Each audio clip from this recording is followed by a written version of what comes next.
장터 한복판, 뼈만 앙상한 쌍둥이가 채찍에 맞아 넘어졌다. 피부는 온통 멍과 상처, 옷은 진흙과 썩은 냄새로 범벅이었다. 구경꾼들은 손가락질하며 비웃기만 했다. 저런 쓸모없는 것들, 당장 죽어도 싸지. 그때 한 늙은 약초꾼이 군중 사이로 나섰다. 평생을 바위 절벽에 매달려 모은 전 재산, 고작 열량을 꺼내들며 외쳤다. 내가 살겠다. 모두가 그를 비웃었다. 미친 노인이라고, 저주받은 아이들을 데려가면 집안이 망한다고 수군댔다. 하지만 그는 아랑곳하지 않았다. 오히려 자신의 낡은 겉옷을 벗어 아이들의 조그만 어깨를 감쌌다. 이제 두려워하지 말아라. 나와 함께 가자. 아이들은 눈물 한 방울 흘리지 않았다. 오히려 그들의 눈빛에는 7살에 걸맞지 않은 깊은 강물 같은 침묵과 경계심이 가득했다. 그중 한 아이는 품속에서 더러운 호리병 하나를 꼭 끌어안고 있었는데 그 안에서는 묘한 냄새가 풍겼다. 시큼하면서도 비릿한, 마치 오래된 피와 쇠에 혼합된 악취. 늙은 약초꾼은 그때야 비로소 의문을 품었다. 이 아이들은 대체 누구지? 저 끔찍한 장터에서 왜 저렇게 버려졌던 거지? 그리고 그 호리병 안에 도대체 무엇이 들어있는 거지? 그 순간 그는 알지 못했다. 자신이 열량에 산 것이 단순히 불쌍한 생명이 아니라 조선의 운명을 가를 비밀과 두 천재라는 사실을. 산속으로 들어가는 길, 뒤따라오는 아이들의 발소리는 가벼웠지만 그들의 그림자는 마치 오래된 예언처럼 길고 무거웠다. 이것은 한 노인이 불쌍한 아이들을 구한 이야기가 아니다. 이는 한 왕조의 비밀을 품고 죽음의 위기를 겪은 두 천재가 세상에서 가장 천한 사람의 손에서 다시 태어나는 이야기의 시작이다. 그리고 그 모든 열쇠는 그 악취나는 호리병 속에 숨겨져 있었다. 당신은 그 비밀을 감당할 수 있는가? 강원도 정선 5일장 한복판에서 고함 소리가 터져나옵니다. 노비 장사꾼의 채찍이 허공을 가르자 뼈만 앙상한 7살 쌍둥이 남매가 진흙탕에 처박혔지요. 그때 평생산에서 약초만 캐던 늙은 별표 덕만 별표 이 앞으로 나섰습니다. 그만하시오. 내 전 재산 열량을 다 주겠소. 장터가 웃음바다가 되었습니다.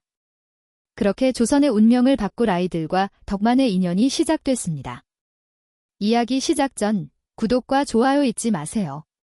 어디서 듣고 계신지도 알려주시면 그곳에 좋은 일만 가득하길 바라겠습니다. 별표 장돌이 별표는 덕만의 돈주머니를 낚아채듯 받아들었습니다. 누런 이빨을 드러내며 엽전 하나를 꺼내 안게 물어보더니 입꼬리를 비틀어 올렸지요. 보내. 열량, 정확히 열량이야. 장터를 메웠던 구경꾼들이 술렁거렸습니다. 저 늙은이가 드디어 노망이 났구만. 송장이나 다름없는 것들을 열량해. 사단이 조롱소리가 비수처럼 덕만의 가슴에 박혔습니다. 평생을 험한 바위 절벽을 오르내리며 모은 피 같은 돈이었습니다. 장돌이가 아이들을 묶고 있던 포승줄 끝을 바닥에 내동댕이 쳤습니다. 자, 이제 내 놈들 것이다. 반품은 어림도 없으니 당장 데리고 꺼져. 덕만은 떨리는 손으로 포승줄을 집어들었습니다. 가까이서 본 아이들의 모습은 처참했습니다. 썩은 내가 진동하는 옷자락 사이로 드러난 피부는 성한 곳이 없었고 쌍둥이 남매는 본능적으로 몸을 웅크렸습니다. 걱정 말 거라. 이제 매질은 없다. 덕만은 낡은 단검으로 아이들의 손목과 발목을 조이던 포승줄을 끊어냈습니다. 사람은 짐승이 아니야. 줄에 묶여 다닐 이유가 없다. 검댕이로 뒤덮인 얼굴 사이로 유난히 맑고 깊은 눈동자가 덕만을 뚫어지게 응시했습니다. 일어날 수 있겠느냐? 가자. 여기서 멀어지자꾸나. 덕만은 자신의 낡은 겉옷을 벗어 아이들의 어깨에 덮어주었습니다. 따라오너라. 밥이라도 배불리 먹여주마. 밥이라는 말에 아이들의 눈빛이 흔들렸습니다. 별표 발음 별표이란 사내 아이가 비틀거리며 먼저 일어서 여동생 별표 별표 한설 별표 별표의 손을 잡았습니다. 해가 기울어 넘어갈 때쯤 산중턱에 초가집이 보였습니다. 누추하지만 바람은 피할 수 있을 게다. 덕만은 찬밥과 끓인 물을 내왔습니다. 아이들은 허겁지겁 밥을 입안으로 밀어넣기 시작했습니다.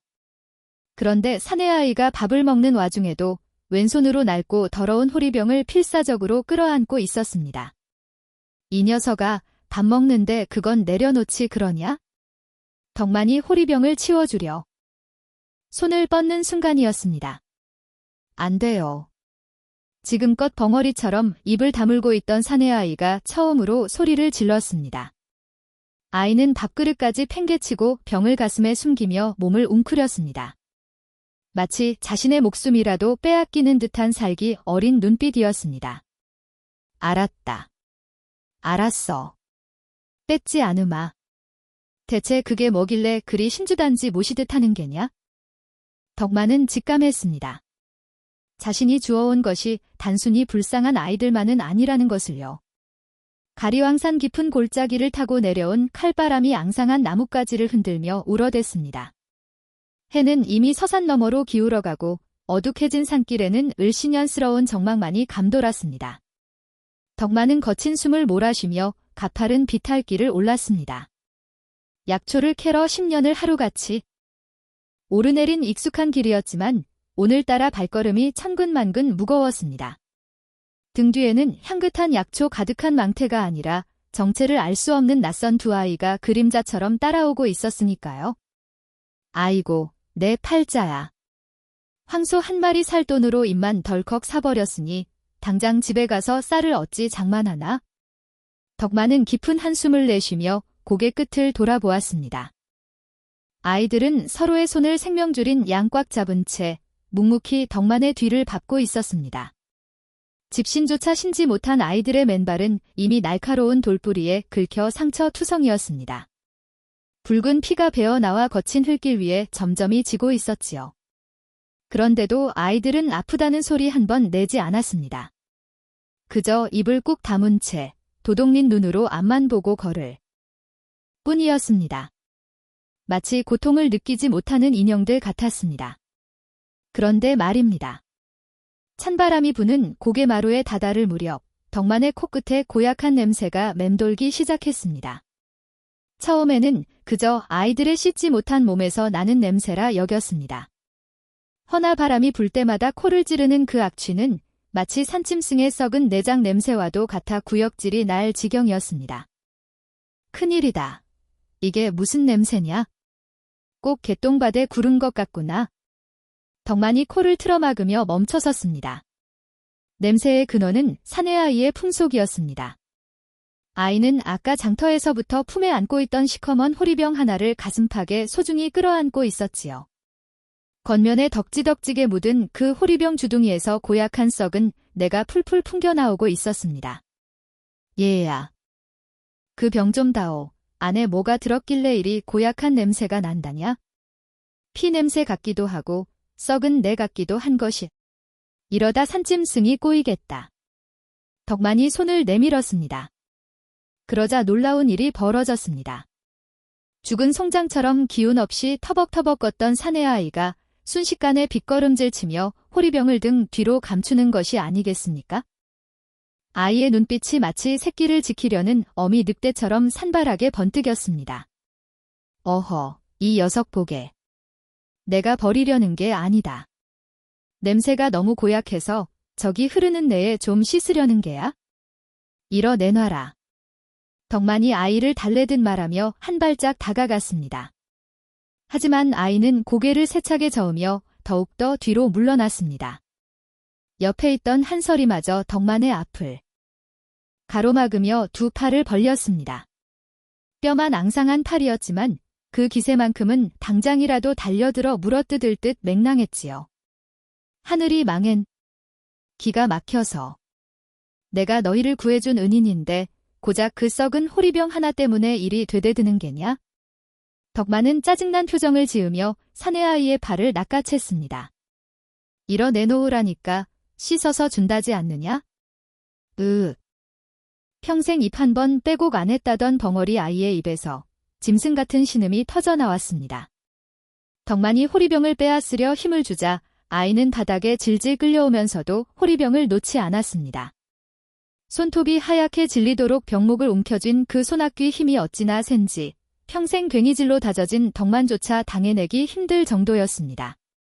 투쟁이 끝에 아이의 낡은 옷소매가 찢어지며 앙상한 맨살이 드러났습니다.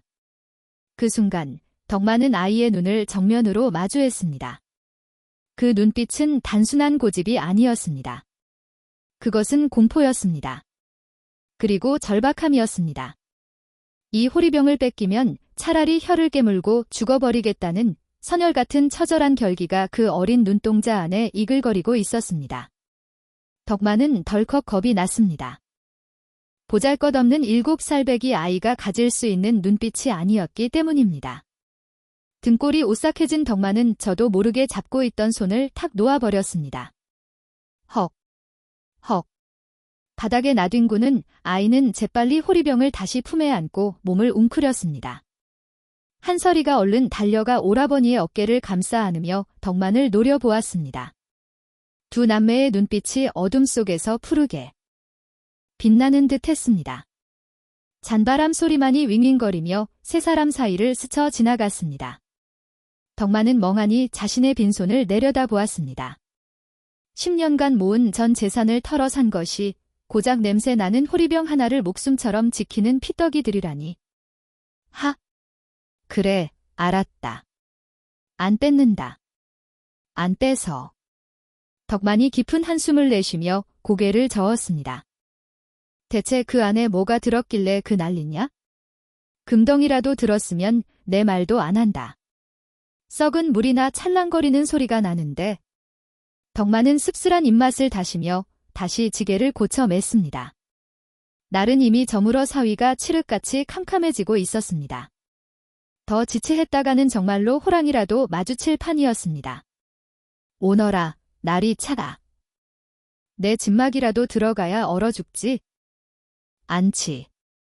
덕만이 앞장서 걷기 시작했습니다. 터벅터벅 낙엽 밟는 소리가 적막한 산길에 울려 퍼졌습니다. 잠시 주춤하던 아이들도 이내 서로의 손을 잡고 덕만의 뒤를 따랐습니다. 바르미는 여전히 냄새 나는 호리병을 가슴에 품은 채 혹시나 누가 볼세라 찢어진 옷자락으로 꽁꽁 싸매고 있었습니다. 덕만은 걷는 내내 생각했습니다.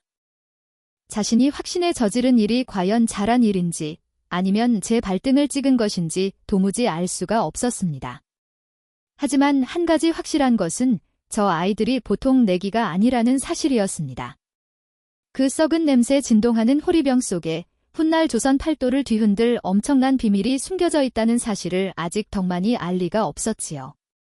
그저 빗방울이 하나둘 떨어지기 시작하는 하늘을 올려다보며 덕만은 뻐근한 허리를 두드릴 뿐이었습니다. 비가 오려나. 무릎이 쑤시는 걸 보니 오늘 밤엔 큰 비가 오겠구만. 어둠 속에서 빗방울 소리가 후두둑 나무잎을 때리기 시작했습니다. 세 사람의 앞길처럼 험난하고 축축한 밤이 시작되고 있었습니다. 우르릉 쾅. 가리왕산의 날씨는 도깨비 조화솜씨 같았습니다. 순식간에 시커먼 먹구름을 토해내며 장대비를 퍼붓기 시작했습니다. 아이고, 하늘도 무심하시. 덕만이 갓을 눌렀으며 소리를 질렀지만 그 목소리는 빗소리에 묻혔습니다. 진흙탕으로 변한 산길은 미끄럽기가 꼭 기름칠한 널빤지 같았습니다. 바르미는 애지중지하는 호리병이 비에 젖을까봐 자신의 저고리를 벗어 호리병을 싸매고는 맨몸으로 비를 맞고 있었습니다. 이놈들아, 빨리 걷지 못할까? 저 고개만 넘으면 내 집이다. 한참을 헤매다 도착한 덕만의 거처는 집이라 부르기도 민망한 낡은 움막이었습니다. 들어오너라. 누추하지만 비 피하기엔 나무 밑보단 나을 게다. 하지만 천장 곳곳에서 빗물이 줄줄 샜습니다. 방바닥의 태반이 이미 빗물로 흥건했습니다. 비가 새지 않은 곳은 윗목 한 평. 남집뿐이었습니다. 덕만은 깊은 한숨을 내쉬었습니다. 아이들은 추위에 질려 입술이 파랗게 질린 채 서로의 체온에 의지하며 오들오들 떨고 있었습니다. 저기 가서 앉아라. 저기가 명당이다. 비가 유일하게 안 들미는 곳이야. 아이들이 마른 자리에 자리를 잡자 덕 많은 문과 가까운 아궁이 앞으로 갔습니다. 비바람이 문틈으로 들이치는 최악의 자리였습니다. 자라. 자고 일어나면 비가 그치겠지? 덕만은 웅크린 채 밤새 뒤척였습니다. 새벽 산새 우는 소리에 덕만은 무거운 눈꺼풀을 들어 올렸습니다. 밤새 요란하던 빗소리는 뚝 그쳐 있었지요. 덕만이 몸을 일으키려는데 무언가 따뜻한 것이 어깨에서 스르르 흘러내렸습니다. 그것은 아이들이 입고 있던 유일한 거적대기였습니다. 덕만은 놀란 눈으로 윗목을 바라보았습니다. 아이들은 야은 속적산 바람으로 서로를 껴안은 채 잠들어 있었습니다. 정작 자신들은 추위에 떨면서도 늙은이가 얼어 죽을까 봐 하나뿐인 거적을 덕만에게 덮어준 것이었습니다. 순간 꽉 막혀있던 가슴 한 구석이 찌릿하며 뜨거운 것이 치밀어 올랐습니다. 10년간 돈만 모으느라 잊고 살았던 사람의 온기였습니다. 이 녀석들. 덕만은 조심스럽게 몸을 일으켜 거적을 다시 아이들의 작은 몸 위로 살포시 덮어주었습니다. 그때였습니다. 운막 마당에서 기척 없는 발자국 소리가 느껴졌습니다. 사각사각. 덕만은 숨을 죽이고 문틈으로 밖을 내다보았습니다. 그곳에는 덕만의 눈을 의심케 하는 믿을 수 없는 광경이 펼쳐져 있었습니다. 사각사각. 그 소리는 덕만의 귀에 끈질기게 달라붙었습니다. 밤새 차가운 아궁이 앞에서 쪽잠을 잔 데가는 혹독했습니다. 몸은 불덩이처럼 달아올라 있었고 온몸의 마디마디가 욱식거렸습니다. 덕만이 무거운 눈꺼풀을 억지로 들어 올렸습니다. 윗목에 있어야 할 아이들의 모습이 보이지 않았습니다. 이 녀석들이 도망이라도 간 건가? 덕만이 비틀거리는 몸을 일으켜 문고리를 잡았습니다. 끼익하는 낡은 경첩 소리와 함께 방문이 열렸습니다. 덕만은 마루 기둥을 부여잡고 마당을 내려다보았습니다. 그리고 그 자리에 망부석처럼 얼어붙고 말았습니다. 간밤의 비로 질퍽한 마당 한가운데 두 아이가 쭈그리고 앉아 기이한 짓을 하고 있었습니다.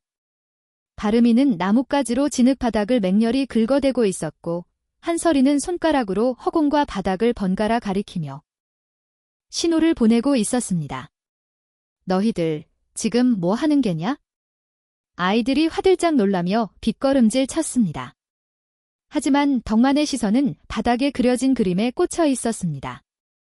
그것은 완벽한 산도였습니다. 덕만은 눈을 가늘게 뜨고 그 모양새를 뜯어보았습니다. 그는 고개를 들어 가리왕산의 능선을 바라보고 다시 바닥의 그림을 보았습니다. 순간 덕만의 등줄기에 전율이 일었습니다. 이건 가리왕산이 아니냐? 틀림없었습니다. 제일 크게 그려진 흙더미는 가리왕산의 주봉이었고 구불구불한 선들은 조양강의 물길과 정확히 일치했습니다. 고작 7살 먹은 꼬마가 하룻밤 사이에 이 험준한 산세를 흙바닥에 그대로 옮겨놓은 것이었습니다. 이건 우리 집 뒤편 도랑이고 이건 마을 어귀. 장승이 있는 곳이군. 바름이가 주춤주춤 다가와 나뭇가지 끝으로 그림의 한 지점을 콕 찍었습니다. 그곳은 덕만의 움막 가까이 마을 사람들이 도깨비 터라하여 피해 다니던 버려진 돌밭이었습니다. 거긴 왜? 바름이는 품속에서 호리병을 꺼내 그려진 자리에 부는 신용을 했습니다. 보통 아이들이 아니었습니다. 이 그림은 글을 배운 선비들도 흉내내기 힘든 정교한 지리도였습니다. 덕만은 가슴이 쿵쾅거리기 시작했습니다. 자신이 주워온 것이 단순한 동정심의 대상이 아님을 직감했기 때문입니다. 허허. 이것 참. 덕만은 허허실실 웃으며 비틀거리며 바름이의 머리 위에 투박한 손을 얹었습니다. 그래, 내가 10년간 모은 돈을 허공에 날린 줄 알았더니 그건 아닌 모양이구나. 꼬르륵. 아이들의 배에서 우렁찬 소리가 났습니다. 에잇. 참, 금강산도 식후경이라는데? 들어가자. 밥이나 먹자구나. 초롱에서 하얀 김이 피어오르자 구수한 밥 냄새가 퍼져나갔습니다. 그 냄새가 아이들과 덕만의 허기진 배를 그리고 앞으로 펼쳐질 알 수 없는 운명을 서서히 채우기 시작했습니다. 뜨끈한 밥으로 배를 채우고 나니 밀려오는 졸음을 이길 장사가 없었습니다. 세 사람은 흙바닥에 엉겨붙어 곤히 잠이 들었고 어느덧 움막의 틈새로 은은한 새벽빛이 스며들었습니다. 이튿날 산개가 거치기도 전부터 덕만은 괭이 하나를 둘러매고 아이들의 뒤를 따랐습니다. 목적지는 어제 바름이가 손가락으로 가리쳤던 움막 가까이의 그 버려진 땅. 마을 사람들이 도깨비 밭이라 부르며 침 한 번 뱉고 지나가던 자갈밭이었습니다. 발을 디딜 때마다 뼈조각 같은 돌들이 자그락거리며 굴러다니는 척박한 곳이었지요. 덕만은 거친 숨을 몰아쉬며 혀를 찼습니다. 이놈들아, 여긴 풀 한 폭이 안 나는 죽은 땅이야. 저도 쟁기질하다 도망가는 곳이란 말이다. 여기서 뭘 하겠다는 게냐? 덕만의 타박에도 아이들은 아랑곳하지 않았습니다. 바름이는 밭 한가운데 우뚝 서더니 마치 전장에 나선 장수가 진을 펼치듯 손가락으로 이곳저곳을 가리켰습니다. 신기하게도 아이가 가리키는 곳은 큰 바위들을 교묘하게 피해가는 흙길이었습니다. 그때였습니다. 한설이가 품에 안고 있던 그날 꽃대 묻은 호리병의 마개를 뽕하고 뽑았습니다. 그러자 시큼하면서도 묵직한 흙내음이 코를 찌르더니 아이가 호리병을 거꾸로 들자 그 안에서 쏟아져 나온 것은 다름 아닌 콩이었습니다.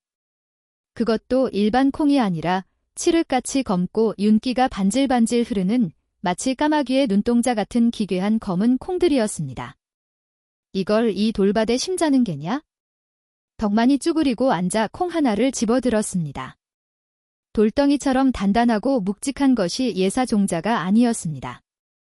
바름이는 괭이 든 덕만의 바지 가랑이를 잡아 끌며 특정 지점을 파라고 보챘습니다. 덕만은 속는 셈 치고 괭이를 높이 쳐들었습니다. 챙강. 날이 돌에 부딪혀 불꽃이 튀었습니다. 손바닥이 찢어질 듯 떨려왔지만 아이들의 눈빛이 너무도 간절하여 멈출 수가 없었습니다. 한참을 파내려갔을까? 놀랍게도 불과 한 뼘 깊이에서 축축한 검은 흙내음이 배어나오기 시작했습니다. 겉은 바싹 마른 자갈밭이었으나 그 속에는 산줄기를 타고 내려온 지하수가 흐르는 물길이 숨어 있었던 것입니다. 덕만은 젖은 흙을 한 줌 쥐어보며 무릎을 탁 쳤습니다. 겉은 마르고 속은 젖었으니 여기가 바로 숨어있는 명당이었구나. 내 놈들이 이걸 어찌 알았더냐? 그날부터 세 사람은 미친 듯이 땅을 일구었습니다. 덕만의 등줄기에서는 땀방울이 비오듯 쏟아졌고 아이들도 고사리 같은 손으로 돌을 골라내고 흙을 덮었습니다. 평생 약초만 캐러 다녔지 농사일은 서툴렀던 덕만이었으나 아이들이 시키는 대로 고랑을 내고 둑을 쌓으니 엉망진창이던 돌밭이 점차 그럴싸한 밭 모양새를 갖춰 갔습니다. 해가 지면 달빛을 벗삼아 호미질을 했고 손톱 밑에 검은 흙물이 빠질 날이 없었습니다. 계절은 속절없이 흘러 어느덧 약이 내리는 6월이 되었습니다. 그해 강원도 정선에는 유독한 가뭄이 들었습니다. 하늘은 야속하게도 구름 한 점 없이 맑았고 타오르는 태양 아래 논바닥은 거북이 등껍질처럼 쩍쩍 갈라졌습니다. 마을 사람들의 밭에 심은 옥수수며 감자는 누렇게 말라 비틀어졌고 농부들의 한숨소리가 말라버린 아우라지 강물보다 깊어지던 때였습니다. 헌데 오직 덕만의 그 도깨비 밭만은 딴 세상이었습니다. 마을 어귀를 지나던 김서방이 지게를 내려놓고 눈을 비비며 소리쳤습니다. 이보게, 저기 좀 보게나. 덕만이네 밭이 미쳤어. 아주 미쳐 돌아가네. 김서방의 고함에 바쁘던 마을 사람들이 하나둘 괭이를 던져두고 몰려들었습니다. 그들의 눈앞에 펼쳐진 광경은 실로 기괴했습니다. 온 산천 초목이 목이 말라 비명을 지르는데 덕만의 밭에 심은 검은 콩줄기만은 푸른색을 띠며 하늘 높은 줄 모르고 뻗어 올라가고 있었습니다. 아이들이 찾아낸 땅속 물길 덕분에 콩뿌리가 마르지 않는 샘물을 빨아올린 덕분이었습니다. 게다가 그 검은 콩은 보통 놈이 아니었는지 잎사귀 하나가 어린아이 얼굴만 했고 콩꼬투리는 어른 팔뚝만큼 굵직하게 벌써 터질 듯 했습니다. 사람들은 입을 잃고 그 푸른 밭을 바라보았습니다. 저게 무슨 조화란 말인가? 도깨비 털더니 덕만이 저놈이 귀신하고 거래라도 한 모양일세. 그렇지 않고서야 어찌 저 밭만 멀쩡하단 말인가? 그때 마을에서 이 험하기로 소문난 칠성이 눈을 가늘게 뜨며 쏘아붙였습니다. 아니면 쳐들어온 벙어리 쌍둥이 놈들이 요물인가? 짐승 소리나 내더니 재주가 용한데 그려. 네, 저것들 눈빛이 처음부터 마음에 안 들었어. 사람 홀리는 눈깔이라니까. 사람들의 수군거림에는 경이로움보다 시기와 질투가 더 짙게 섞여 있었습니다. 자신들의 자식들은 굶음 탓에 배가 홀쭉한데 천하의 바보 덕만이가 거지들을 거두어 풍년을 맞았으니 배가 아플 만도 했지요. 바람이 불 때마다 푸른 콩잎들이 사락사락 소리를 내며 춤을 추었고 그 소리는 마치 마을 사람들을 비웃는 듯 했습니다. 어느덧 수확철이 다가오자 덕만의 운막 마당에는 검은 콩이 산더미처럼 쌓였습니다. 돌이 깨지는 소리가 탁탁탁탁 경쾌하게 울려 퍼질 때마다 검은 보석 같은 콩들이 우수수 쏟아져 내렸습니다. 덕만은 콩 한 줌을 쥐어보며 감격에 겨워 울먹였습니다. 내 평생 이런 풍년은 처음이다. 고맙다. 정말 고맙다, 이놈들아. 다 너희들 복이다. 덕만은 아이들의 머리를 쓰다듬으며 웃었지만 아이들은 웃지 않았습니다. 바르미는 불안한 눈빛으로 마을 쪽을 응시하고 있었고 한설이는 덕만의 옷자락을 꽉 쥐고 놓지 않았습니다. 덕만은 알지 못했습니다. 이 기적 같은 풍년이 오히려 화를 부르고 있다는 사실을 말입니다. 마을 주막에서는 이미 흉흉한 소문이 독버섯처럼 피어오르고 있었습니다. 덕만이 데려온 아이들이 도깨비를 부려 마을에 물을 다 빨아갔다는 둥, 그 콩을 먹으면 사람이 미친다는 둥, 말도 안 되는 이야기들이 꼬리에 꼬리를 물고 퍼져나갔습니다. 급기야 소문은 정선고을을 넘어 한양으로 가는 길목까지 흘러가게 되었습니다. 어두운 밤. 누군가가 덕만의 콩밭을 노려보며 침을 뱉고 사라졌습니다. 풍요 뒤에 숨은 검은 그림자가 탐욕스러운 아가리를 벌리고 서서히 덕만의 움막을 향해 기어오고 있었습니다. 좋은 일에는 반드시 방해꾼이 있다는 옛말이 하나 틀린 것이 없었습니다. 어느 날 오후 땅을 울리는 둔탁한 진동이 찾아왔습니다. 두두두두. 좁은 산길을 가득 메운 것은 한 무리의 사내들이었습니다. 앞장선 하인들은 육모방망이를 허리춤에 차고 있었고 그 뒤로는 비단으로 치장한 가마가 덩실거렸습니다. 게, 아무도 없느냐? 가마 문이 열리고 기름기가 번들거리는 얼굴의 눈꼬리가 뱀처럼 찢어진 사내가 모습을 드러냈습니다. 한양에서 세도를 부리는 별표 조부사 별표였습니다.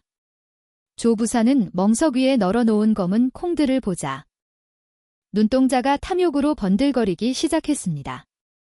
그는 콩 한 줌을 쥐더니 손바닥 위에서 굴려보았습니다. 내 이놈, 내 놈이 이 밭의 주인이냐?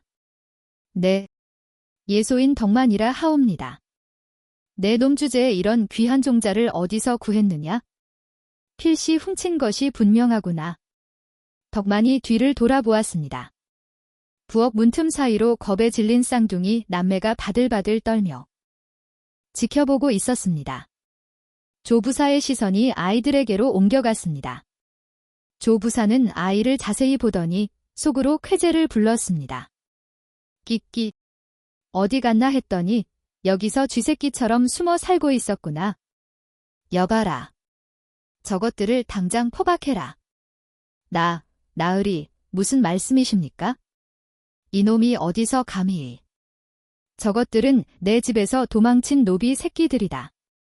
내 집 곳간에서 귀한 콩종자를 훔쳐 달아난 놈들이란 말이다.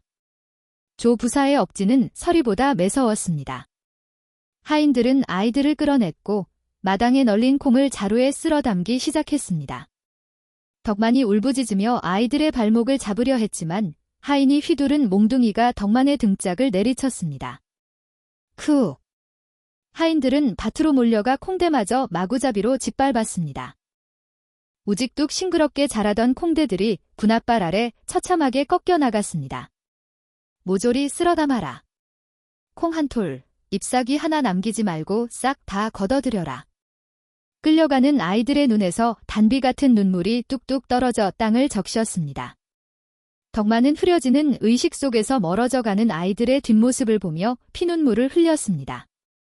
해가 서산으로 넘어가며 건붉은 노을이 정선고을을 뒤덮을 무렵 관아의 형방청 마루에는 뼛속까지 스며드는 냉기가 감돌고 있었습니다. 이것을 보게. 먹물은 10년 전에 쓴 것이라 빛이 바랬고 종이 또한 누렇게 사색했으니 누가 봐도 옛 문서가 아니던가? 조 부사가 탁자 위에 낡은 종이 한 장을 툭 하고 던졌습니다. 그것은 세월의 때를 억지로 입힌 가짜 노비 문서였습니다. 기묘하옵니다. 영락없는 10년 묵은 진본이 틀림없사옵니다. 형방이 비굴하게 웃으며 관아의 붉은 도장을 문서 위에 쿵 하고 찍었습니다. 바로 그때였습니다. 나으리 억울합니다. 천부당만 부당하옵니다. 피투성이가 된 덕만이 포졸들을 뿌리치고 형방청 마루 끝으로 기어 올라왔습니다. 형방 나으리. 그 아이들은 제가 정선장터에서 제 피 같은 돈 10량을 주고 거둔 아이들입니다. 이 미천한 것이 감히.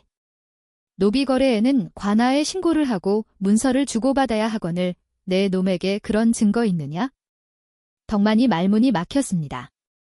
조 부사가 비릿한 미소를 지으며 고개를 쳐들었습니다. 여기 내 문서를 보아라. 10년 전 내 집 여종이 난 쌍둥이를 기록한 명백한 문서가 여기 있거늘. 이건 가짜요. 저 아이들은 내 자식이요. 덕만이 짐승처럼 울부짖으며 마루 위로 뛰어올라 문서를 낚아채려 했습니다. 하지만 조 부사의 눈짓 한 번에 사병들이 덕만을 덮쳤습니다. 우당탕 소리와 함께 덕만이 마당 흙바닥으로 내동댕이 쳐졌습니다. 저놈이 감히 양반에게 손을 대려 했다. 저놈을 당장 멍석에 말아라.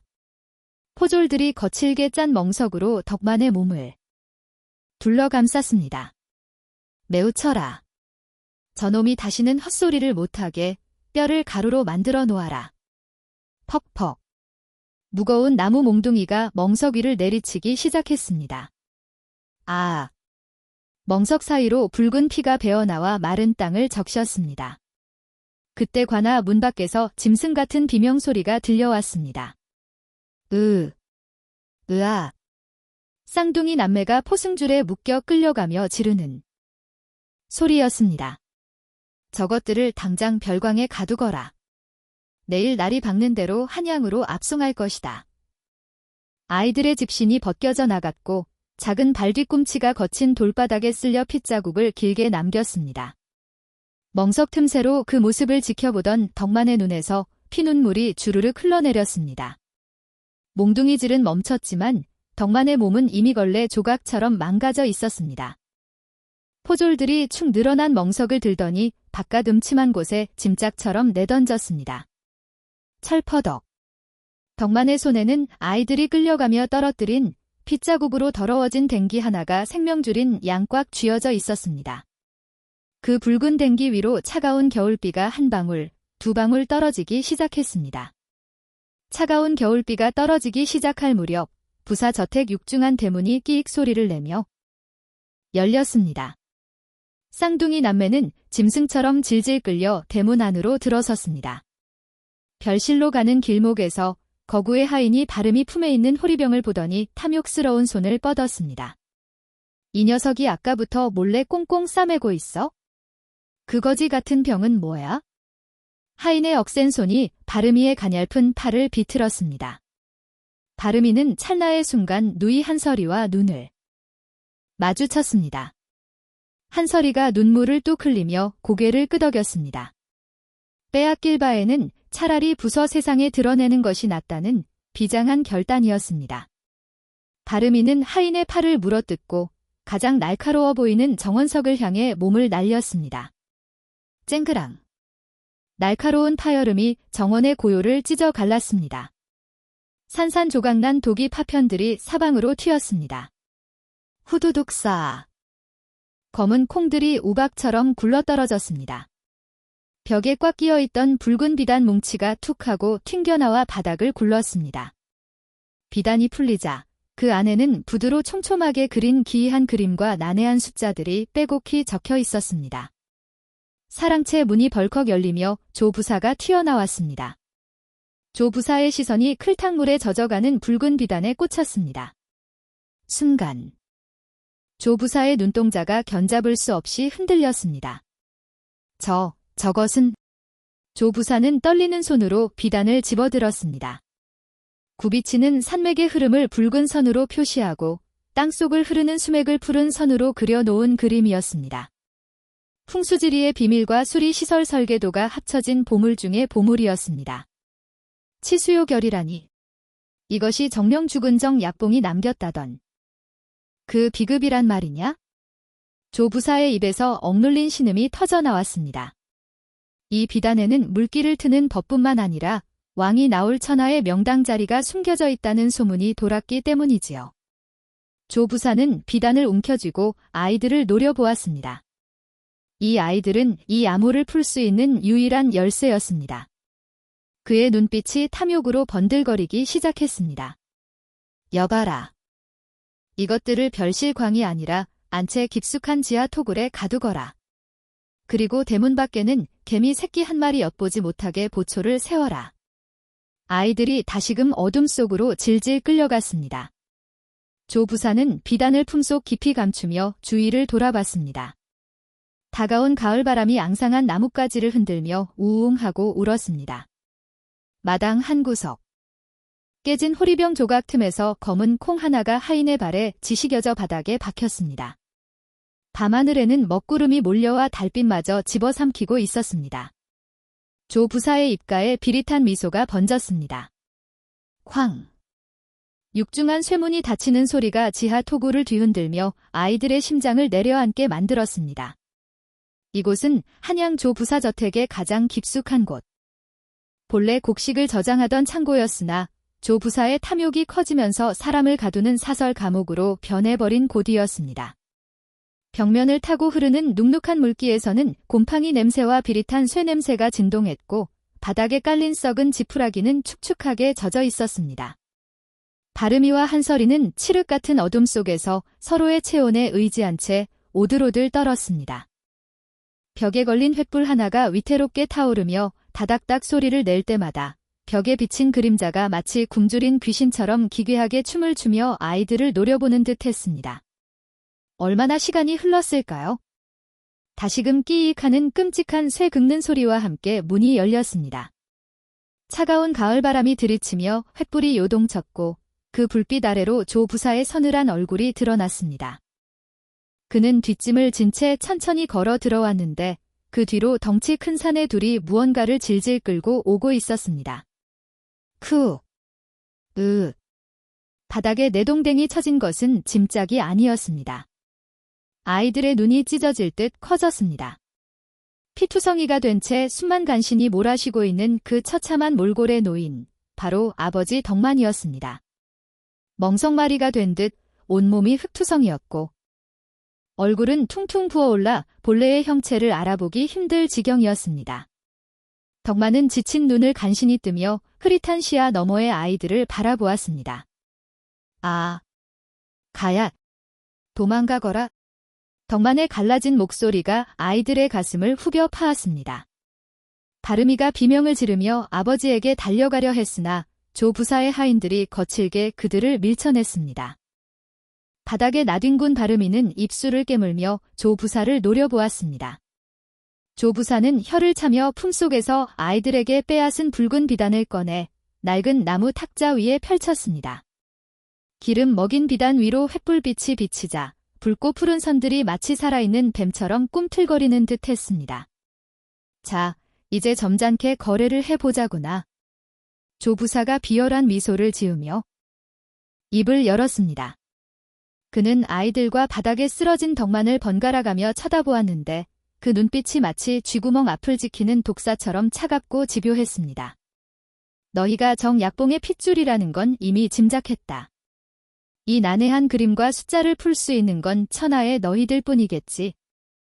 내게 이 비단에 적힌 비밀을 풀어다오. 왕이 들 명당의 위치와 물기를 트는 법.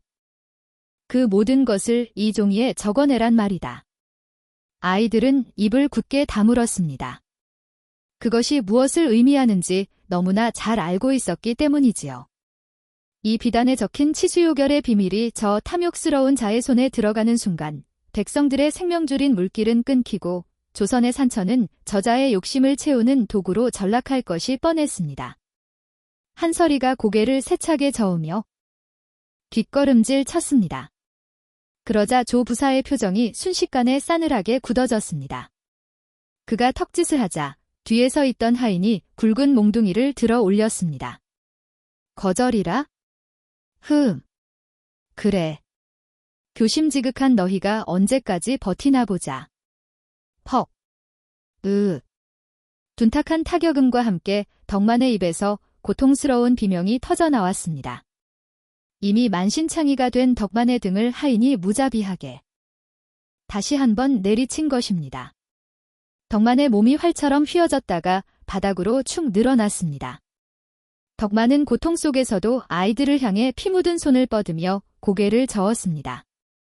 안 된다. 절대 알려주면 안 돼. 저놈은 악이야. 이 늙은이가 아직도 주둥이를 놀리는구나.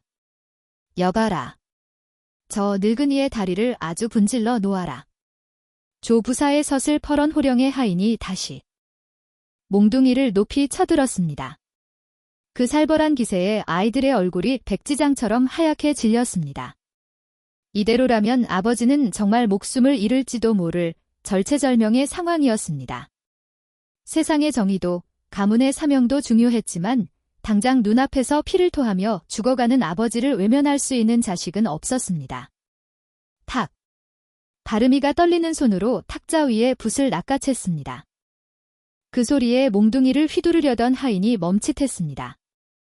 조 부사의 입가에 그제야 만족스러운 미소가 번졌습니다. 그는 벼루의 먹을 갈아주며 바르미의 귀에 대고 낮게 속삭였습니다. 그렇지. 진작 그럴 것이지. 똑똑한 녀석들이라 말이 통하는구나. 자, 어서 적거라. 이 산맥의 흐름이 어디로 향하는지, 그 끝에 숨겨진 천하의 명당이 어디인지. 하나도 빠짐없이 적어야 할 것이다. 쓱, 쓱 먹을 가는 소리가 지하 감옥의 정적을 갈랐습니다. 그 소리는 마치 누군가의 목을 베기 위해 칼을 가는 소리처럼 섬뜩하고 차갑게 들렸습니다. 바르미는 먹물을 듬뿍 묻힌 붓을 허공에 든 채 비단 위에 그려진 복잡한 암호를 노려보았습니다. 붓을 쥔 손끝이 사시나무 떨듯 파르르 떨렸습니다. 옆에 있던 한서리가 바르미의 옷자락을 꽉 움켜쥐며 불안한 눈빛을 보냈습니다. 두 아이의 시선이 허공에서 얽혔습니다. 덕만은 흐릿해지는 의식 속에서도 절규하듯 중얼거렸습니다. 아가, 안 된다. 그건 악마에게 영혼을 파는 짓이야. 하지만 바르미의 붓끝은 이미 종이 위로 향하고 있었습니다. 조 부사는 숨조차 크게 쉬지 못하고 탐욕스러운 눈으로 그 붓끝을 쫓았습니다. 그러나 욕심의 눈이 먼 그는 알지 못했습니다. 지금 아이들이 잡은 붓이 자신을 부귀영화의 길로 안내할 지팡이가 아니라 스스로 파멸의 구렁텅이로 걸어 들어가게 만들 날카로운 칼날이 되고 있다는 사실을 말이지요. 바르미는 심호흡을 한번 크게 내쉬더니 결심한 듯 거침없이 글자를 써 내려가기 시작했습니다. 그것은 진실과 거짓이 교묘하게 뒤섞인 오직 조 부사만을 위해 준비된 완벽한 함정의 시작이었습니다. 스스륵, 부시릭. 종이를 스치는 소리만이 지하 감옥에 울려 퍼졌습니다. 바르미의 작은 손은 떨렸으나 붓끝은 기적할 정도로 침착하게 움직였습니다. 가리왕산봉 아래 백호가 웅크리고 청룡이 승천하는 곳, 붉은 흙이 드러난 자리에 천하의 기운이 맺혀 있다. 조 부사의 눈동자가 탐욕스럽게 번들거렸습니다. 다 썼습니다. 바르미가 붓을 탁 내려놓았습니다. 조 부사는 종이를 낚아채듯 가져가 횃불 가까이 들이밀었습니다. 종이에는 붉은 먹으로 찍은 점 하나가 선명하게 박혀 있었습니다. 이곳이냐? 이곳만 파내면 물길이 트이고 그 아래 잠들어 있는 제왕의 기운을 내가 얻을 수 있다는 말이냐? 바르미는 고개를 푹 숙인 채 아무 말이 없었습니다. 조 부사는 마치 실성한 사람처럼 웃음을 터뜨렸습니다. 으하하하. 드디어. 여봐라, 당장 사병들을 집합시켜라. 곡괭이와 삽을 챙겨 가리왕산으로 간다. 조 부사는 아이들을 노려보았습니다. 너희 둘도 같이 간다. 만약 현장에 가서 말이 다르다면 그때는 저 늙은이의 목을 쳐서 산짐승의 먹이로 던져줄 것이다. 아이들은 하인들의 거친 손길에 이끌려 감옥 밖으로 끌려나갔습니다. 칠흑 같은 어둠이 깔린 깊은 밤이었습니다. 조 부사의 사병 30여 명이 횃불을 들고 도열에 있었습니다. 일행은 서둘러 가리왕산의 험준한 산길을 오르기 시작했습니다. 더 빨리 움직여라. 꿈을 대다가는 날이 샌다. 한참을 올라 산중턱 인적이 끊긴 험한 곳에 이르렀을 때였습니다. 바르미가 멈춰서 떨리는 손가락으로 한 곳을 가리켰습니다. 그곳은 주변의 나무들이 모두 말라 비틀어져 있고 풀 한 폭이 자라지 않은 채 붉은 흙이 드러난 평지였습니다. 저곳입니다. 저 아래 수맥이 흐르고 그 기운이 모이는 혈자리가 있습니다. 조 부사는 마른 침을 꿀꺽 삼켰습니다. 뭐하느냐? 당장 저곳을 파라. 사병들은 잠시 주저했습니다. 지세가 심상치 않았기 때문입니다. 이놈들이 시키면 시키는 대로 할 것이지. 어디서 말대꾸냐? 조 부사가 허리춤에 환도를 뽑아들자 사병들은 서둘러 곡괭이를 쳐들었습니다. 정. 과직. 언 땅을 파헤치는 곡괭이 소리가 산골짜기에 메아리 쳤습니다. 사실 바르미가 가리킨 그곳은 제왕의 땅이 아니었습니다. 그곳은 조선 왕실의 조상묘로 이어지는 지맥, 즉 용의 척추에 해당하는 영담이었습니다. 이곳을 파헤치는 행위는 멸문지화의 대역죄였습니다. 조 부사는 그것도 모른 채 파여 처지는 흙더미를 보며 광기 어린 미소를 지었습니다. 대감마님, 뭔가 딱딱한 것이 걸렸습니다. 바위 같은데 색깔이 이상합니다. 조 부사가 눈을 번뜩이며 구덩이 쪽으로 미친 듯이 달려갔습니다. 붉은 진흙 속에 하얀 석회층이 드러나 있었습니다. 왕릉의 회격과 흡사했습니다. 그래. 바로 그것이다. 그것을 깨뜨려라. 조 부사가 직접 곡괭이를 빼앗아 들었습니다. 쾅. 둔탁한 소리와 함께 하얀 석회층에 금이 갔습니다. 쉬익, 바람 빠지는 소리가 들리는가 싶더니 땅속 깊은 곳에서부터 쿠르릉 하는 미세한 진동이 발바닥을 타고 올라왔습니다. 한 소리가 바르미의 귀에 대고 작게 속삭였습니다. 오라버니, 이제 시작이야. 조 부사는 환희의 찬미를 질렀습니다. 나왔다. 드디어 왕기가 솟아오르는구나. 하지만 달라진 땅 틈새로 붉은 흙탕물이 마치 동맥이 끊긴 듯 피처럼 솟구쳐 오르기 시작했습니다. 하르르릉. 그것은 마치 거대한 짐승의 목을 단칼에 베어낸 듯한 소리였습니다. 조 부사가 내리찍은 곡괭이 자국을 기점으로 쩍 갈라진 땅 틈새에서 핏빛 같은 물줄기가 사람 키보다 훨씬 높게 솟구쳐 올랐습니다. 그것은 맑은 지하수가 아니었습니다. 끈적하고 걸쭉하며 비릿한 쇠냄새가 진동하는 영락없는 산의 피였습니다. 으하하. 보아라. 이것이 용의 혈이다. 붉은 기운이 솟구치니 내 앞길이 불처럼 타오를 징조로다. 조 부사는 얼굴에 튀어오른 붉은 진흙을 닦을 생각도 하지 않은 채 미친 사람처럼 덩실덩실 춤을 추었습니다. 그의 비단 도포는 순식간에 피칠갑을 한 듯 붉게 물들었고 탐욕에 젖은 눈동자는 광기로 번들거렸습니다. 하지만 구덩이 주변에서 곡괭이질을 하던 사병들의 반응은 정반되었습니다. 그들의 얼굴은 공포로 하얗게 질려 있었습니다. 마님, 이건 물이 아닙니다. 산이 울고 있습니다요. 아이고, 동티 났다. 산신이 노했어. 이건 산이 피를 토하는 게야. 사병들은 기겁을 하며 뒷걸음질 쳤습니다. 땅속 깊은 곳에서 우웅하는 기괴한 진동 소리가 끊임없이 들려오는데 마치 땅 밑에 억울하게 묻힌 수많은 귀신들이 일제히 통곡하는 소리 같았습니다. 가리왕산의 차가운 가을바람이 회오이치며 나뭇가지를 세차게 흔들어대자 후두둑하며 마른 잎들이 붉은 물 위로 장대비처럼 쏟아져 내렸습니다. 한설이와 바름이는 서로의 손을 으스러져라 꽉 잡았습니다. 아이들의 눈에는 두려움 대신 서늘한 안도가 스쳐 지나갔습니다. 저 붉은 물은 왕실의 조상이 묻힌 능으로 흘러드는 지맥, 즉 용맥을 끊었을 때만 나타나는 흉한 현상임을 알고 있었기 때문입니다. 조선 팔도 어디서든 왕릉의 맥을 건드리는 자는 삼족을 멸하는 대역죄인으로 다스려지는 법이었습니다. 아이들은 이 순간을 위해 목숨을 걸고 이곳까지 온 것이었습니다. 더 파라. 이 붉은 물 아래 금덩이가 있을 것이다. 어서 파지 않고 멈칫하느냐? 조부사가 주저앉아 벌벌 떠는 사병의 등을 걷어차며 고래고래 소리를 질렀습니다. 그때였습니다.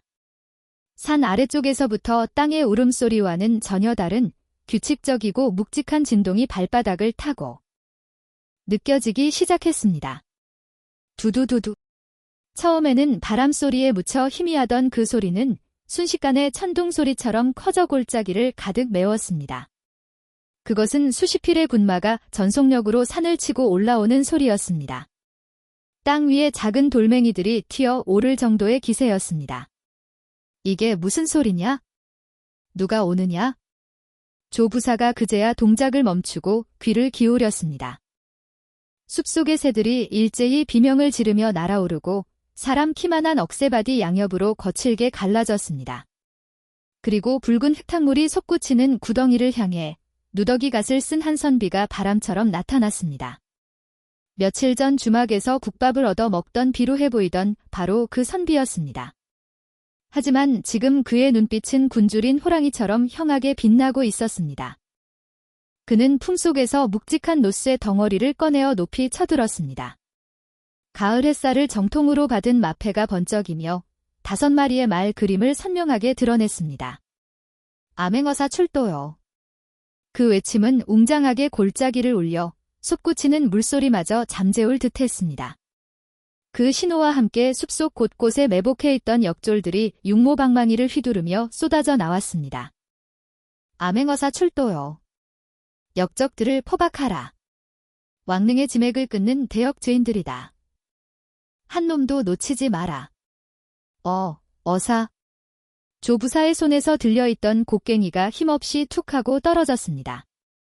그는 믿을 수 없다는 듯 눈을 비비고 다시 보았습니다. 자신의 권세만 믿고 날뛰던 한양의 세도가 앞에 임금의 칼이라 불리는 암행어사가 나타난 것입니다. 그것도 자신이 가장 추악한 죄를 저지르는 바로 그 순간의 말입니다. 이럴 리가. 함정이다. 이것은 함정이야.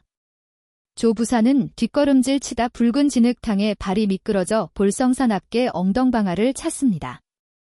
역졸들이 순식간에 달려들어 사병들을 제압했고 붉은 오라줄로 그들의 몸을 옥감했습니다. 육모방망이가 허공을 가르는 소리와 억울함을 호소하는 사병들의 비명이 뒤섞여 현장은 순식간에 아수라장이 되었습니다. 어사는 천천히, 아주 천천히 조부사 앞으로 걸어왔습니다. 그의 집시는 붉은 흙탕물에 젖어 있었지만 그 위엄만은 태산과 같았습니다. 그는 조부사를 내려다보며 서리 같은 목소리로 꾸짖었습니다. 조형조. 그대의 탐욕이 하늘을 찌르더니 기어이 나라의 근간인 왕릉의 맥까지 끊었구나. 내 놈이 파헤친 이 붉은 흙기운, 내 죄를 증명하는 피눈물이 될 것이다. 아니요. 나는 몰랐소. 저 쌍둥이 놈들이 여기가 명당이라 하여. 조부사는 덜덜 떨리는 손가락으로 구석에 있는 한설이와 바름이를 가리켰습니다. 비겁하게도 어린아이들에게 죄를 뒤집어 씌우려 한 것입니다. 하지만 어사는 차가운 눈으로 조부사를 내려다보며 일갈했습니다. 닥쳐라. 어린아이들의 탓으로 돌리기엔 내 죄가 너무도 크다. 가뭄에 고통받는 백성을 구하기는커녕 사리사욕을 채우려 나라에서 금한 땅인 금표구역을 침범하고 지맥을 훼손하였으니 이는 명백한 영모다. 여봐라. 이 대역죄인을 당장 포박하여 형틀에 채워라. 역졸들이 달려들어 조부사의 양팔을 뒤로 꺾었습니다. 뼈가 쓰러지는 듯한 고통에 조부사가 비명을 질렀습니다. 으아! 놀커라. 내가 누군지 아느냐? 나는 한양의. 조부사의 비명은 처절했으나 그 누구도 귀담아 듣지 않았습니다. 붉은 물이 솟구치는 웅덩이 옆, 진흙투성이가 된 채 무릎 꿇린 조부사의 몰골은 그가 꿈꾸던 왕의 모습이 아닌 도살장에 끌려온 짐승의 모습과 다를 바 없었습니다. 그 혼란스러운 와중에 한서리가 조용히 앞으로 걸어 나왔습니다. 그리고는 품속 깊이 숨겨두었던 깨진 호리병에서 나온 낡은 비단 문서를 꺼내어 어사에게 두 손으로 공손히 바쳤습니다. 나으리, 이것이 진짜입니다. 저희 아버지를 살려주십시오. 아이의 목소리는 떨리고 있었지만 그 눈빛만은 별처럼 맑고 또렷했습니다. 붉은 흙탕물이 튀어 엉망이 된 옷자락 사이로 아이들이 지켜낸 진짜 보물이 드디어 세상의 빛을 보는 순간이었습니다. 어사는 아이가 건넨 문서를 받아들고는 묵묵히 고개를 끄덕였습니다. 그는 한서리가 바친 낡은 비단 문서를 조심스럽게 받아들었습니다. 세월의 때가 묻어 누렇게 변색된 비단에서는 은은한 약초 냄새가 풍겼습니다. 어사가 떨리는 손으로 문서를 펼치자 그 안에는 붉은 인주와 검은 먹으로 복잡하게 얽힌 산세가 그려져 있었지요. 그것은 금맥을 표시한 지도가 아니라 산의 혀를 건드리지 않고 깊은 지하의 수맥만을 끌어올려 논으로 흘려보내는 실로 정교하고 놀라운 물길의 설계도였습니다. 어사는 눈을 크게 뜨고 감탄을 금치 못했습니다. 그는 무릎 꿇린 채 씩씩거리는 부사를 내려다보며 엄한 목소리로 꾸짖었습니다. 이 어리석은 자야, 눈을 뜨고 보아라. 이것은 내 놈이 탐하던 금덩이 지도가 아니다. 10년 전 이름 모를 현인이 가뭄을 대비해 남겨둔 치수의 비결이란 말이다. 내 놈의 그 더러운 탐욕이 이 귀한 생명줄을 끊어놓을 뻔했구나. 조부사는 믿을 수 없다는 듯 고개를 저으며 웅얼거렸지만 이미 대세는 기울어진 뒤였습니다.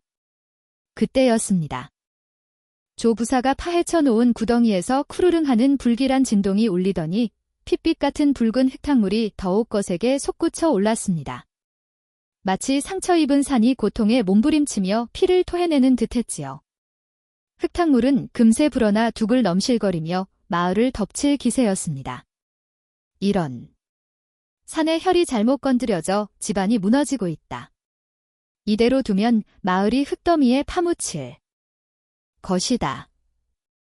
어사의 다급한 외침에 마을 사람들은 공포에 질려 뒷걸음질 쳤습니다. 어사는 급히 한서리와 바르미를 바라보며 물었습니다. 아이야, 너희는 알고 있느냐? 이 성난 물길을 어찌해야 잠재울 수 있느냐? 그 호리병 속에 답이 있었을 게다. 한서리와 바르미는 서로의 눈을 한번 깊게 마주 보았습니다. 두 아이는 망설임 없이 조 부사가 파놓은 구덩이 옆 사람 키보다 훨씬 큰 거대한 흰 바위 쪽을 손가락으로 가리켰습니다. 바르미는 바닥에 떨어진 쇠괭이를 주어 흙바닥에 바위를 깨뜨리는 신용을 하며 굵은 선을 그었습니다. 꽉 막힌 숨통을 터주어야 한다는 신호였지요. 여봐라. 저 아이들이 가리키는 바위 아래를 쳐라. 저곳이 바로 막힌 혀를 뚫는 숨구멍이다.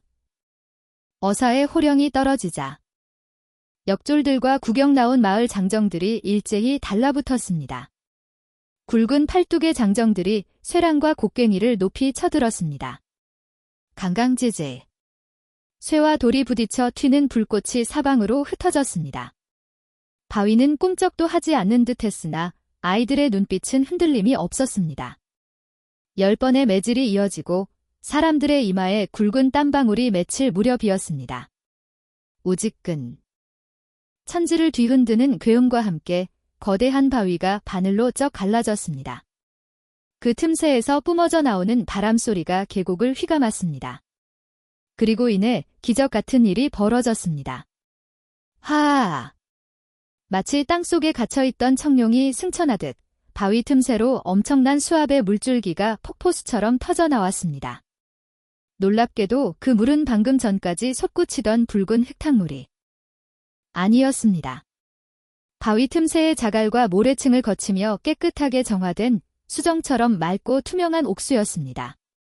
맑은 물줄기는 맹렬한 기세로 솟구치며 기존의 붉은 흙탕물을 밀어내고 말라 비틀어진 계곡을 타고 아래로 내달리기 시작했습니다. 물이다. 맑은 물이 쏟아진다. 만세. 드디어 물이 터졌다. 사람들의 함성 소리가 물소리에 묻힐 정도로 골짜기가 떠나갈 듯 울렸습니다.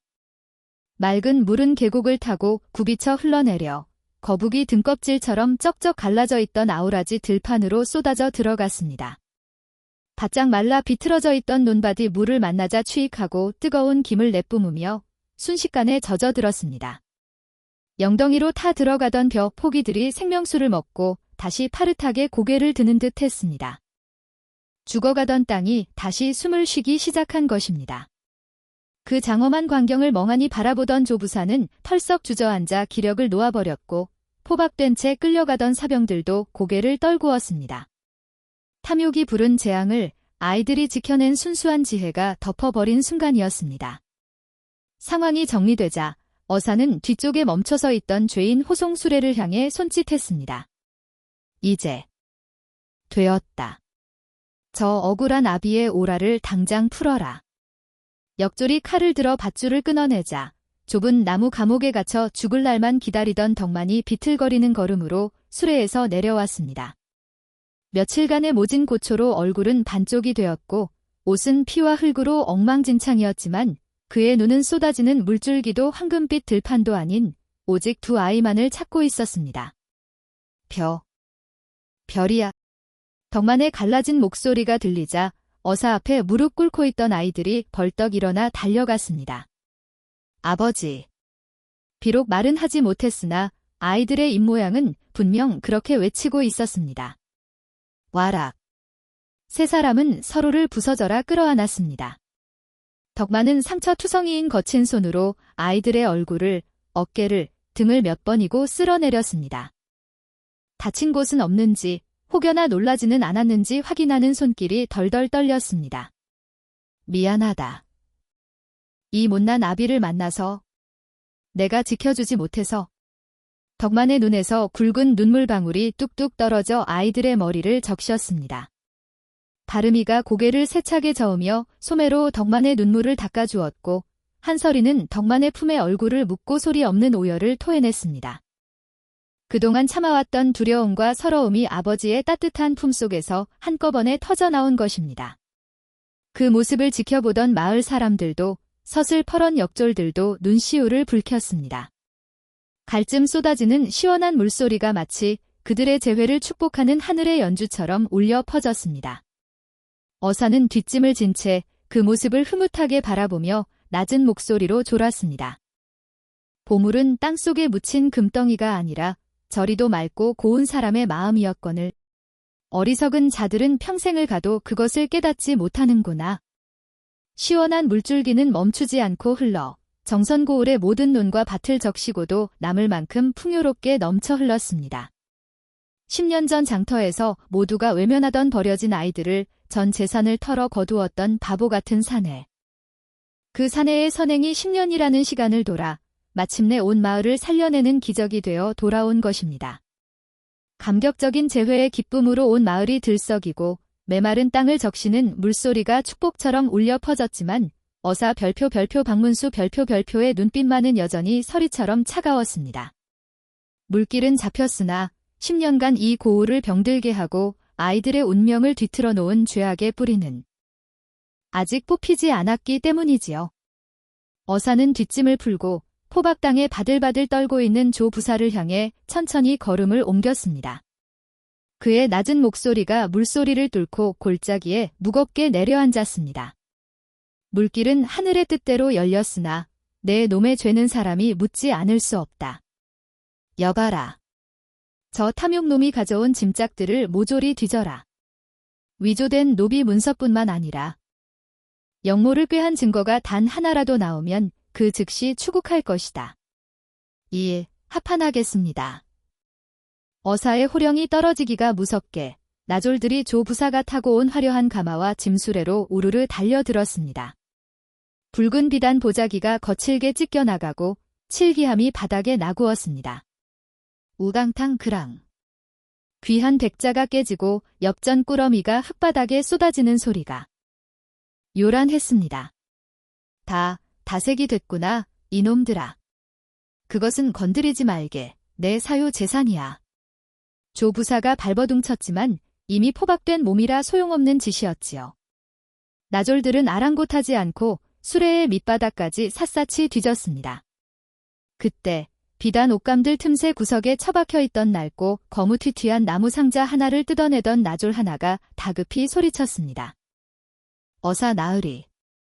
여기 이상한 것이 있습니다. 조 부사의 물건이라기엔 너무나 허름한 것입니다.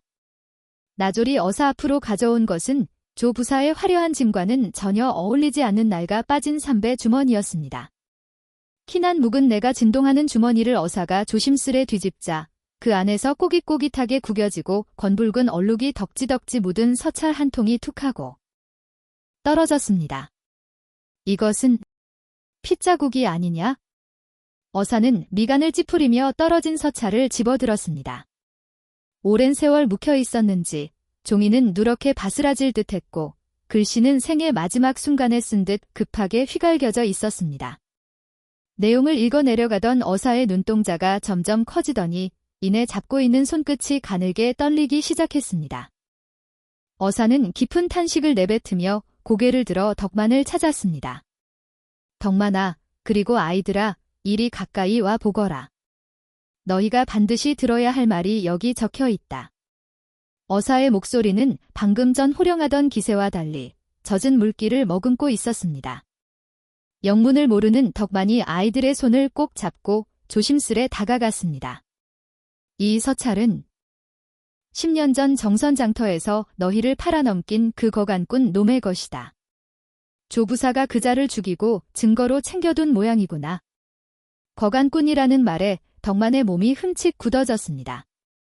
10년 전 그날 짐짝 취급하며 아이들을 매질하고 욕설을 퍼붓던 그 악귀 같은 사내의 얼굴이 떠올랐기 때문입니다.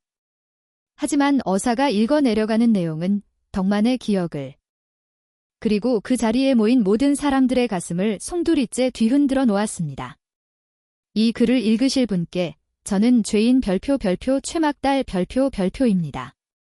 모시던 대감마님께서 억울하게 역적으로 몰려 참수당하시고 저는 어린 아기씨들을 살리기 위해 불길 속을 뚫고 도망쳐 나왔습니다.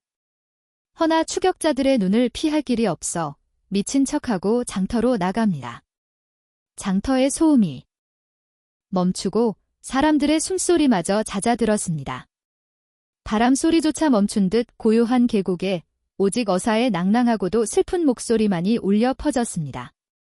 일부러 아이들을 매질하고 병신이라 욕보인 것은 탐욕스러운 자들이 거들떠보지 않게 하기 위함이었습니다. 멀쩡하고 고운 아이들이라면 기방이나 노비 사냥꾼 놈들이 채가서 험한 꼴을 당할 것이 뻔하기 때문입니다.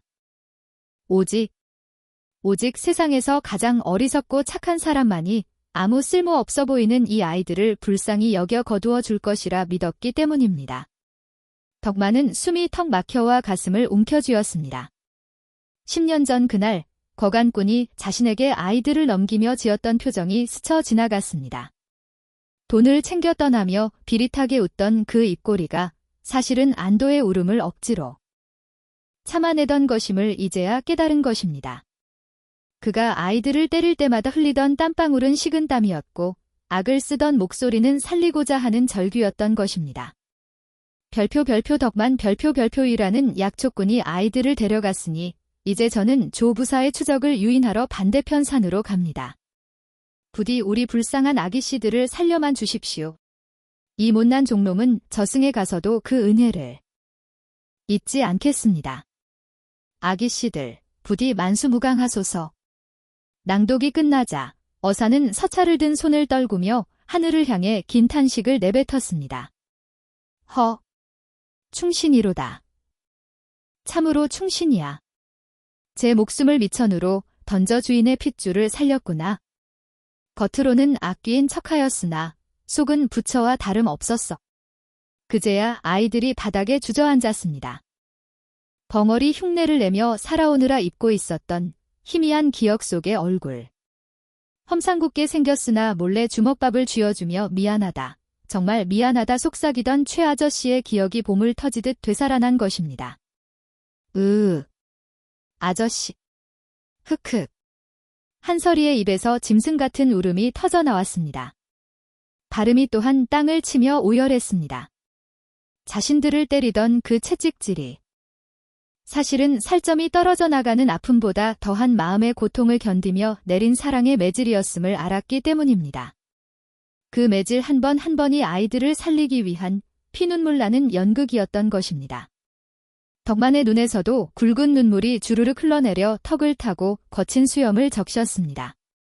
그는 털썩 무릎을 꿇고 어사에게서 피 묻은 서찰을 받아들었습니다. 이 미련한 사람아. 그렇다면 그렇다고 말을 하지. 나는 그것도 모르고 자네를 얼마나 원망했는데. 천하의 몹쓸 놈이라 욕했는데. 덕만은 서찰을 가슴에 풀고 통곡했습니다. 동봉에서 나는 비릿한 묵은 피 냄새가 마치 그날 거간꾼의 절박했던 마지막 숨결처럼 느껴졌습니다. 10년 전 재산을 털어 아이들을 샀을 때 덕만은 그저 불쌍한 아이들을 구했다고만 생각했습니다. 허나 실상은 그 거간꾼이 목숨을 걸고 지켜낸 보물을 자신에게 맡긴 것이었습니다. 포승줄에 묶인 조부사는 고개를 돌린 채 아무 말도 하지 못했습니다. 자신이 죽인 하찮은 노비가 실은 자신보다 더 큰 뜻을 품고 있었다는 사실에 압도된 것인지 아니면 자신의 추악한 파멸을 직감한 것인지 알 수 없었습니다. 가을바람이 한번 불어와 덕만의 옷자락을 흔들었습니다. 사람 소리가 마치 골짜기 어딘가에 묻혔을 것 같군. 최막달이 고맙소. 우리 아기씨들을 지켜줘서 정말 고맙소 하고 속삭이는 소리처럼 들려 구경하던 마을 사람들도 모두 옷깃을 여미며 붉어진 눈시울을 훔쳤습니다.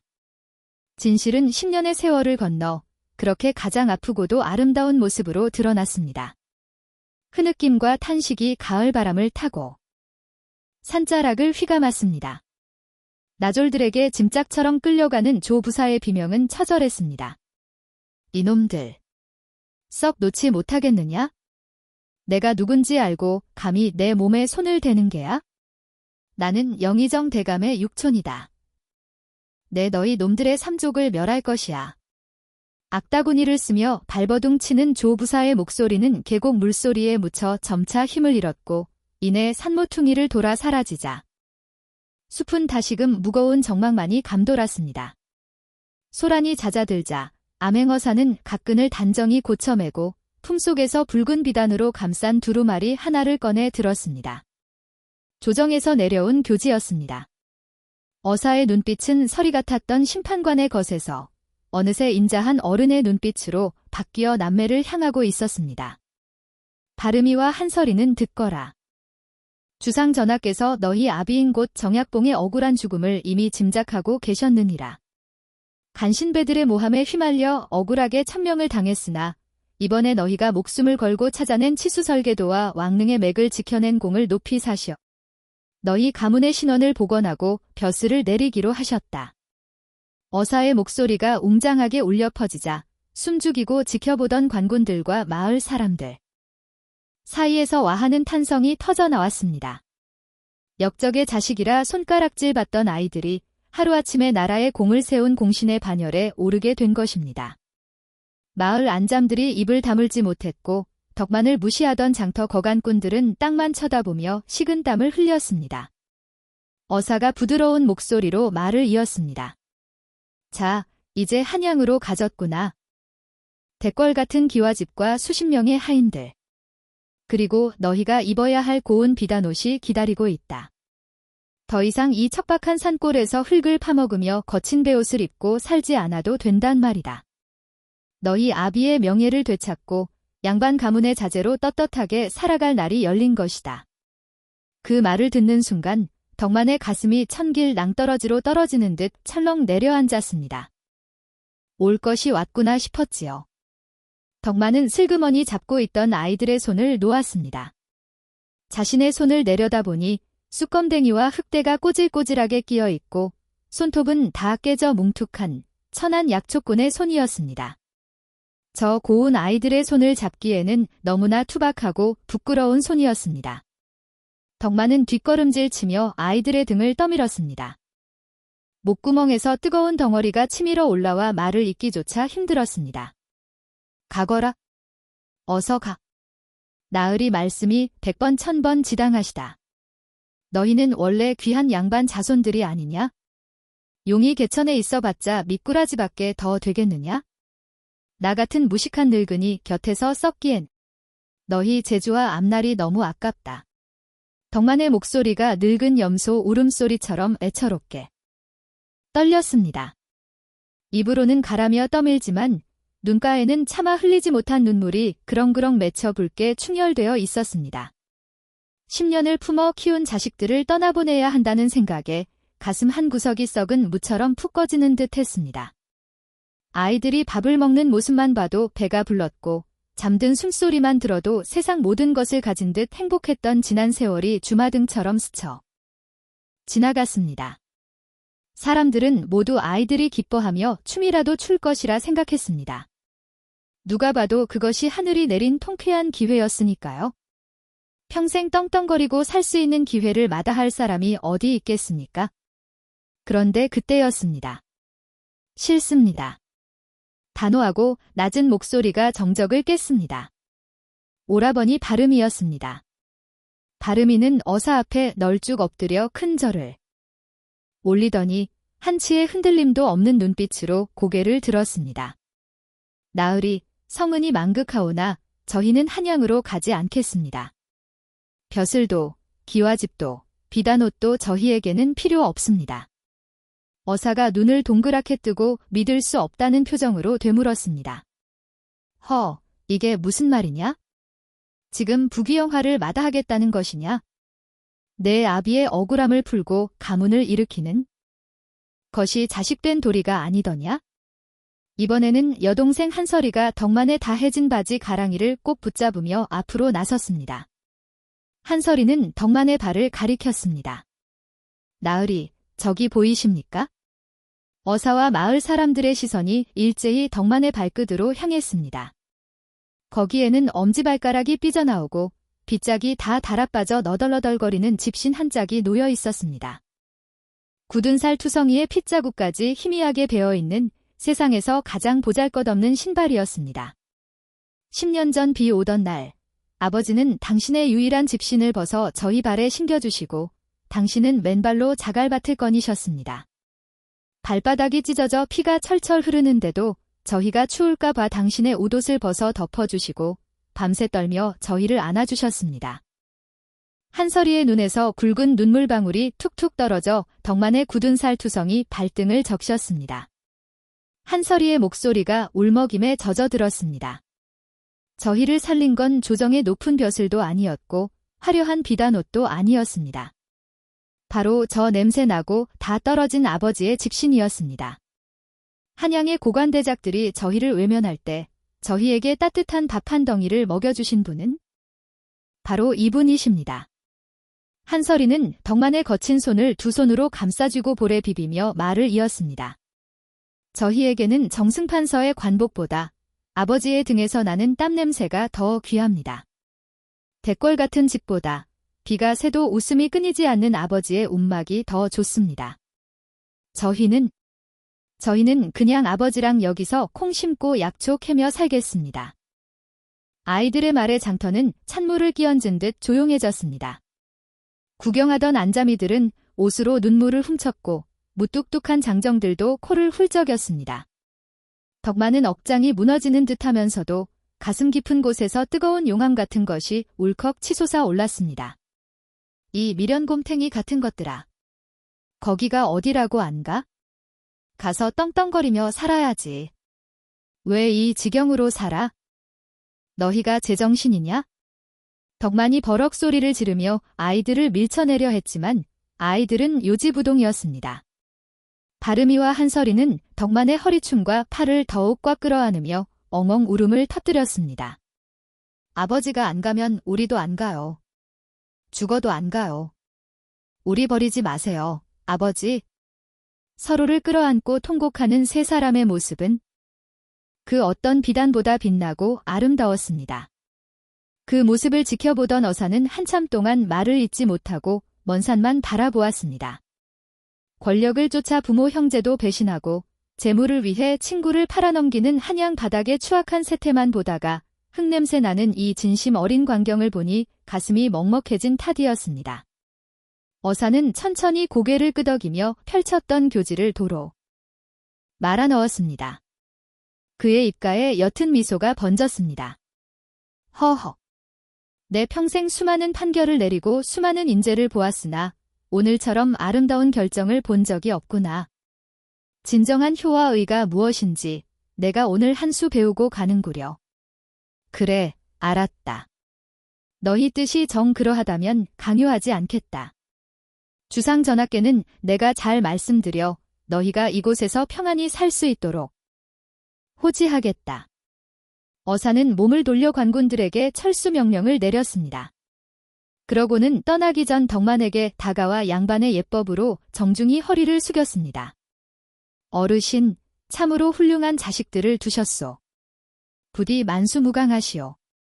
어사와 관군들이 뽀얀 먼지를 일으키며 산 아래로 사라지자 다시 계곡에는 바람소리와 물소리만 남았습니다. 덕만은 훌쩍거리는 아이들을 와락 끌어안았습니다. 거친 수염이 아이들의 볼을 찔렀지만 아이들은 그 까칠한 감촉이 좋아 더욱 파고 들었습니다. 아이고, 이 곰탱이 같은 놈들아. 복을 발로 차도 유분수. 으이구, 내 새끼들. 바보 같은 내 새끼들. 덕만의 타박 섞인 말 속에는 세상 그 무엇과도 바꿀 수 없는 행복이 묻어났습니다. 덕만은 소매로 눈물 콧물을 닦아내며 찡하게 웃었습니다. 아버지, 배고파요. 집에 가서 밥 먹어요? 그래, 가자. 오늘은 장터에서 고기를 못 샀으니 콩밥에 시래기라도 듬뿍 넣어 끓여 먹자구나. 시래기 국이 제일 맛있어요. 붉게 물든 저녁 노을을 등지고 세 사람은 서로의 손을 꼭 잡은 채 산길을 오르기 시작했습니다. 터벅터벅 집신 끌리는 소리가 가을바람에 실려 정겹게 퍼져나갔습니다. 10년 전 쫓기듯 도망쳐 오던 그 길을 이제는 세상에서 가장 든든한 가족이 되어 걷고 있었습니다. 그들의 뒷모습 위로 억울하게 죽은 친부와 목숨 바친 거간꾼의 혼이 따스한 햇살이 되어 내려왔는 듯 했습니다. 비록 가난한 약초꾼의 삶이었으나 그들의 발걸음은 임금님의 행차보다 더 당당하고 행복해 보였습니다. 그날 붉게 타오르던 저녁 노을처럼 세월은 덧없이 흘러갔습니다. 쏘아놓은 화살처럼 빠르게 지나간 시간은 강산이 2번이나 변한다는 20년을 훌쩍 넘기고 말았지요. 험준하기로 소문나 산짐승조차 울고 넘던 정선 가리왕산의 깊은 골짜기는 이제 더 이상 척박한 땅이 아니었습니다. 에헤라디아 콩타작을 해봇에 검은 콩이 쏟아지니 금덩이가 쏟아지네. 가을 햇살이 따뜻하게 내리쬐는 밤마다 잘 여문 콩대가 파도처럼 넘실거리고 마을 어귀에서는 장단에 맞춘 농부들의 코노래가 쿵덕쿵덕 돌이 깨지는 소리와 어우러져 흥겹게 울려 퍼졌습니다. 과거 냄새 나던 호리병 속에 담겨있던 그 볼품없던 검은 콩은 이제 이 척박한 땅을 조선 팔도에서 제일 가는 부자 마을로 만들어준 효자 노릇을 톡톡히 하고 있었지요. 마을 한가운데 으리으리한 기와집 대신 단정하게 지어진 서당에서는 아이들의 글 읽는 소리가 낭낭하게 담장을 넘어왔습니다. 하늘천, 딴지, 거물현, 누를 황. 그 소리를 뒷짐지고 흐뭇하게 듣고 있는 이는 다름 아닌 중년의 풍채가 나는 바름이와 한설이었습니다. 두 사람은 돌아가신 아버지가 남긴 뜻을 받들어 벼슬길에 나가 권세를 누리는 대신 이 산골에 남아 아이들에게 글을 가르치고 농사법을 전파하며 살고 있었습니다. 바름이의 턱 밑에는 점잖은 수염이 제법 길게 자랐고 한설이의 눈가에도 고운 주름이 잡혔지만 서로를 바라보는 그 눈빛만은 20년 전 그날처럼 맑은 호수같이 빛나고 있었습니다. 서당 뒤편 가장 볕이 잘 드는 양지바른 언덕에는 작은 무덤 하나가 자리 잡고 있었습니다. 번듯한 비석 하나 없이 그저 둥근 강돌 하나가 박혀있는 소박한 묘였지요. 하지만 그 앞에는 사시사철 싱싱한 들꽃과 갓 수확한 핵곡식으로 빚은 떡이 끊이지 않고 놓여 있었습니다. 바로 약초꾼 덕만의 묘였습니다. 덕만은 장성한 두 자식의 지극한 효도를 받으며 천수를 누리다 어느 따뜻한 봄날 낮잠을 자듯 아주 편안하게 세상을 떠났습니다. 그가 눈을 감던 날, 덕만은 거칠러진 바르미와 한서리의 손을 자신의 가슴에 포개어 잡고는 빙긋이 웃으며 마지막 말을 남겼다고 합니다. 내 평생 장사라곤 약초 파는 것밖에 몰랐는데 그날 내 전 재산 열량으로 참말로 남는 장사를 했구나. 세상 천지에 나보다 더 큰 이문을 남긴 부자가 어디 있겠느냐? 그의 말처럼 덕만은 빈손으로 왔다가 빈손으로 돌아갔으나 그가 남긴 사랑은 수백 배 수천 배로 불어나온 골짜기를 먹이고 입히고 있었습니다. 지나가던 마을 사람들은 그 언덕을 오를 때마다 누가 시키지 않아도 허리 숙여 깊은 절을 올렸습니다. 어르신, 덕분에 올겨울도 우리 식구들 배 골치 않고 따뜻하게 납니다요. 편히 쉬십시오. 바람이 불어와 황금빛 밭을 사그락사그락 흔들면 마치 덕만이 고냐, 그래? 많이 먹고 건강들 해라 하고 껄껄 웃으며 대답하는 듯 했습니다. 붉은 저녁 노을이 마을을 감싸 안을 때면 집집마다 피어오르는 구수한 밥 짓는 연기가 가리왕산 자락을 포근하게 덮어주었습니다. 전 재산 열량으로 시작된 기적은 그렇게 전설이 되어 정선 아우라지 굽이치는 물길을 따라 오래오래 흘러갔습니다.